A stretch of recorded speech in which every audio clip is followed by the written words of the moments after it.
Hello, hello, hello, and welcome to the Cheap Seats. This week's edition of the Cheap Seats.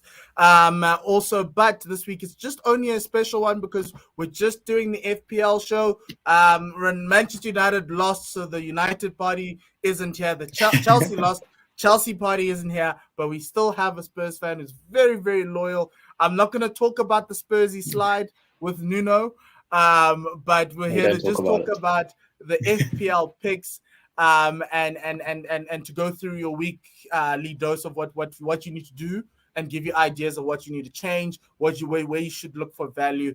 And I think that's quite important because Dean's number 2 in our league. So it's a very good conversation to have. I'm somewhere in the middle there trying to make my way up. So don't worry. I was told I'm in the top 20% of FPL. So somehow that kind of helps. But Dean, how was your week? Sorry about the North London derby. But yeah, how was it? Thank goodness for FPL, because without FPL, I think I would have given up on football a long time ago. But yeah, FPL-wise was good. Just outside the top 50K in the world at the moment. So wow. Top 1,000 in South Africa. So looking to make a bit of a charge this week. But this week's tough, and I think with the international break and now the fixture swing, it's going to be tough. It's going to be interesting, FPL-wise. I think we're going to see lots of guys injured, so there's going to be a lot of options coming up now. Yeah, and somehow Chelsea losing to Man City kind of put a spanner in the works a little bit, because everyone's like, wait, what's going on? And then they lost. They were never supposed to lose. Yeah. Yes, and then they lost to Juventus midweek, and you're starting to question as to whether are they the guys to back, or is Pep still? Because Pep popped the bus. First time I ever seen Pep park the bus. The second time was midweek, and he still got beaten by Messi, but we'll talk about that on another day. Okay, let me go through my picks for the week, and then we'll go through yours. Interesting to hear your thoughts. So this week, Trent Alexander-Arnold's injured. He has a 25% chance of making it in, so that 7.5 hits now is reduced. So I decided to pick Marcos Alonso. I thought about Robertson, and I kind of felt, look, I think Marcos Alonso has done quite well for Chelsea. I did this before the Juventus game, so that was my thinking. I should have waited. But he's a cheaper option in that little echelon. I could have gone Cresswell, but I'm not a fan of West Ham right now. I also picked Lukaku as my captain. They play Southampton this week. I kind of felt that, hey, he could bully Southampton there in the defense and score quite a lot of goals for Chelsea. But Neil Maupay is an interesting one for me as a differential. As an Arsenal fan, I know what he can do. I know the drama he can cause. And we also in that Spurs game, that defense is not solid. You can shake it up if you bring a little bit of physicality. Neil Maupay is the guy. And I think he's scored 4. He's number 2. He's also of the strikers in FPL. Antonio and Vardy have scored 5 goals. Neil Maupay scored 4 goals in 6 games. He's only owned by 3% of the people. He's a good differential to change the game up. All the other fancy strikers, you have Timo Pukki. I think he's owned by 15% of the people. 7%, sorry. Adam Armstrong's going into some rough fixtures right now. So I was looking for someone to kind of take out of my side. So that's where I was sitting with Neil Maupay. Yeah, I think we all went Chelsea. But Dean, let's have a look at your team. You brought in Rudiger. Brought in Rudiger. Shaw is touch and go. We saw he didn't play United's Champions League fixture, and that United team without Aaron Wan-Bissaka and Luke Shaw is terrible. So Shaw's injured, so it was an easy transfer out for me. Rudiger in. He looks like the most nailed on Chelsea defender. You could probably, if you're looking for a bit of a cheaper option, maybe Christensen. But that's also, you're worried there about minutes. Captain Michael Antonio, Brentford. I think it's Brentford at home, if I'm not mistaken, for West Ham. So you always try and target that fixture. I think he missing that week, and then with the red card and coming back, he just looks like he can't not score. So easy captain pick there. And then Marcel. Most of my players are picked by more than 10% from the guys, except for Marcel. And it's Newcastle at home. You think Wolves might be able to get a bit of a a clean sheet at least. But I think going forward now, defensively, you have to start looking at Chelsea and City defenders in a lot more detail. And it's probably the toughest defenders to choose with now the Trent conundrum, because he's got the groin injury. So you don't know, 2 weeks, 3 weeks, 4 weeks. Klopp hasn't given much of an indication. And then you look at that City defense and they've got Cancelo, he's played every single game that City has. So he looks like a really good option at 6.1, but then you also know it's Pep rotation, so you start thinking, oh, do you really want to? But something actually that's happened over this weekend in these past 2 games was that Pep has gone with the same-ish 11. The only change in the rotation's always been up front. He likes to rotate, but you kind of gotten a steady state in that back four where you can't, like it's Cancelo, it's Ruben Diaz. I don't know who the other centre back. I think it's Laporte. And Stones isn't playing, and he's in my other team for the draft, which is ridiculous. And it's kind of interesting because even the way they played, you kind of feel like Pep's running out of ideas in terms of beating teams. But I'm assuming against the smaller teams, he might start to go back into the rotation. This weekend, he's got Liverpool, so I think we're all staying clear of City players unless you want to get them in for the long term. One thing I wanted to ask you, obviously, Arsenal and Tottenham played this weekend. Harry Kane is hopeless. I don't know what's going on. Son used to be the value player at Spurs. But on that Arsenal side, I know you don't necessarily pick Arsenal players. Are there any players of value in there? We saw Saka scoring. We saw ESR scoring. We saw Aubameyang getting in there. Are there any value picks there in that Arsenal side? I know Wahid had Bukayo Saka as his differential.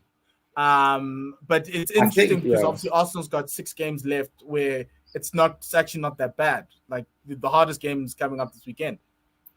I think Saka at 6.2, I just checked the price, is probably the best value in that Arsenal team. Just midfielder. If that's 6 in that price range, you're looking at people like Sarr, Benrahma, Gray is increasing in price. Jota looks now, Firmino's back, so you could drop, if you have Jota, you could go Saka and then save $1 million odd and spend it elsewhere. So I think Arsenal, if I'm looking at midfields, I'm probably looking at Saka. If I'm looking at defenders, probably Tomiyasu. Tomiyasu 4.5. The problem is you won't get those assists. That's the only problem. No. Yeah. He won't and you're going to be reliant. And I'm wary about the clean sheet with an Arsenal back four. I'm very wary about a clean sheet. If I'm looking for somebody in Arsenal to kind of give me value, it's Kieran Tierney. But looking at the defenders right now, the past three weeks, because Arsenal's had those clean sheets, Tomiyasu looks very good. He also did quite. The thing is, if you breathe too hard around Tierney, the guy breaks his leg. So picking him is not.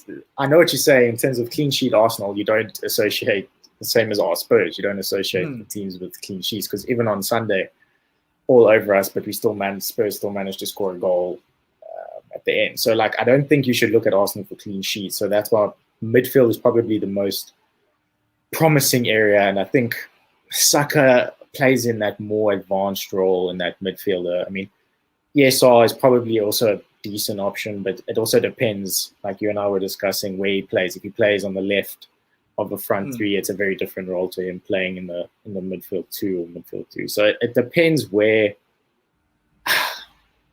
I've never played an Arsenal player, and I will never transfer an Arsenal player into my team. So just because I will never be able to watch an Arsenal game and celebrate that someone's done well. So it goes against everything I stand for. But there's a lot of guys that are transferring Saka just because of the price point. And Sarr's got a lot of tough fixtures, so it's an easy switch from Sarr to Saka. So I think if you're looking Arsenal, you could probably look there. But I think then brings in the conundrum of, if you have 6 million to spend, you rather than look at a Chelsea, and you can double up on a Chelsea defense or double up on a City defense, or even Southampton fixtures are also pretty good. The only problem with Southampton is it just can't get the ball up front. Like Armstrong works so hard in that team. I watched the game this past weekend, and he works so hard. He just gets no assistance. And if Ings was still in that team, the man would score two goals a game almost. So it's hard watching Southampton, but there is value if you want to look. But I think the biggest thing is everyone's going to look City, everyone's going to look Chelsea now, and Look, I think for Southampton, right, they're sandwiched between Chelsea and Liverpool, so game week 7 and game week 13. Everything else in between there is Leeds, Burnley, Watford, Aston Villa, and Norwich. So there is a case for Adam Armstrong. I'm just very wary, like you say, because you need Che Adams to play the Ings role. And I think Che's expecting Adam Armstrong to play the Ings role, and it's just not working. So that's the one thing that I'm worried about with Southampton. But looking at the other captaincy candidates for this weekend, you've got Leicester playing Crystal Palace. Is there any value out of that game for Jamie Vardy? Jamie Vardy's actually scored 5 goals this season. He's been overlooked, I think, because of the CR7 and Lukaku. So for any of those guys who decided not to bite the CR7 apple in that Garden of Eden that is Fantasy Premier League, is there value in having Jamie at 10? I think Vardy is, the thing with Vardy is you always know what you're going to get. The man will score goals. Like, there's no doubt about it. The biggest problem with Vardy in FPL is his price. I think he's over 10.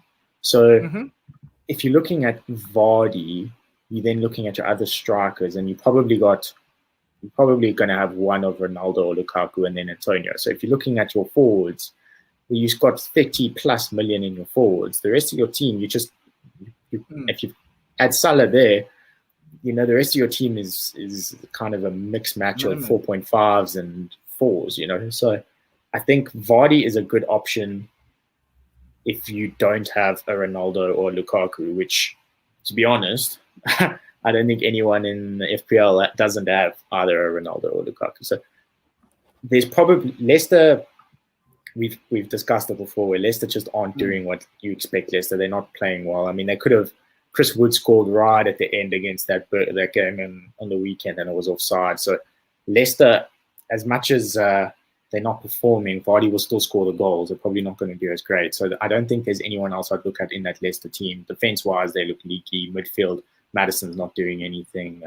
Harvey Barnes isn't really doing much. So Vardy's the only real option FPL-wise I'd look at Leicester, and his price point just doesn't make it worth it because of the other people around it. So 10.4 is not good enough for when you've got guys who are putting up bigger numbers. Speaking about one of those guys who was putting up bigger numbers, Cristiano Ronaldo. We didn't pick him as captain in any of our games. Looking at, they're playing Everton, and Manchester United have found success against Everton before. They've scored quite a lot of goals against Everton before. Is there a reason why you didn't pick Ronaldo? I didn't pick him because I kind of felt Lukaku had an easier fixture against Southampton. But there is a case. We've reached a point where it's either, if you're not captaining Salah, it has to be Ronaldo, and if not Ronaldo, then something's off. So I think now is the game week where a lot of the fixtures are going to swing from United to Chelsea. So Chelsea's next fixtures are amazing. So there's just this week where Chelsea plays Southampton, so easy fixture for Lukaku, you'd imagine. But then United are playing Everton, and you think, well, you can make a case for having Ronaldo versus Everton. I mean, if you've got both, fine, you play both, and you can captain whichever one you want. But I think a lot of guys have had Ronaldo, are going to stick with Ronaldo this week, and then make the Chelsea switch from Ronaldo to Lukaku next week, because then you're not missing out on anything. And I think that's what a lot of guys are saying, exactly that. Everton is not a bad fixture to have Ronaldo in. I mean, he's still Ronaldo, That's the thing. You would always choose to have Ronaldo in your team regardless. So I think there's definitely a case for a Ronaldo captain.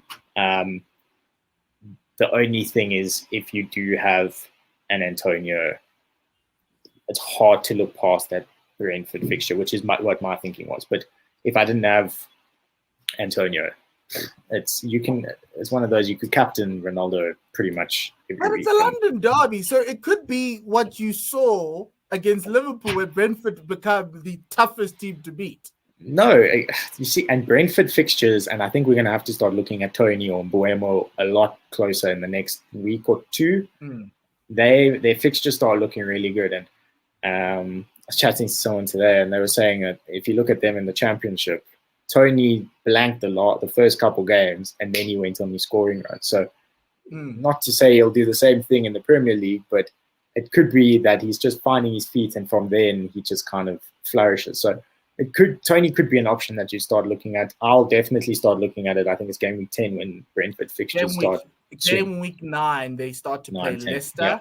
Then 10, it's Burnley, Norwich, Newcastle, Everton, Tottenham, which is easy, Leeds, and Watford. And then they have Manchester United on the 14th of December. So you could get a very good long run with Ivan Toney in that side. And if you're bringing in a Toney, it means you can then have, he's at, I think it's 6.3. So you can then have, if you're doubling up, if you have Ronaldo and Lukaku, which is, I don't think you can have a very potent front three. You can have a very potent with him at the cheaper option. And then even if you put in Mbeumo at 5.5 as one of your midfielders, you have a very, then you have a 3-5-2 and a striker that plays. I've had him, I've seen it, I've let it go. I'd rather go with Sergi Canos.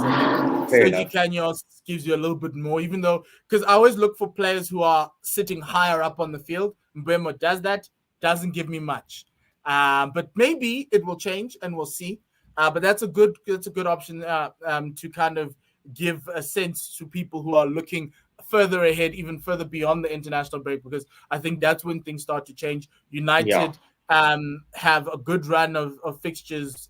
Like they then have Leicester, I think they've got Spurs, then Man City. So it's going to be quite interesting to see how Ronaldo carries them through that period, outside of obviously having the other options with Chelsea having a good run up until December. So I think that's a good way, for a good place for us to end it, Dean. Thank you very much again for joining. And all the best for this weekend, Mr. Top 50,000 or whatever. Well, just come back next week. I'll pull a Spurs and end up in the bottom 250 probably. Hey, but look, that's why we have you here. You're currently killing FPL, so that's good. Thank you very much, Dean. And everyone else who's watched and listened, please remember to like, subscribe, and do all the things we always ask you to do on this platform. Enjoy the weekend. Remember, the deadline is Saturday. It's a Friday, so we don't have Friday fixtures thanks to Europa and UEFA. So enjoy the game, enjoy everything else, and we'll see you next week.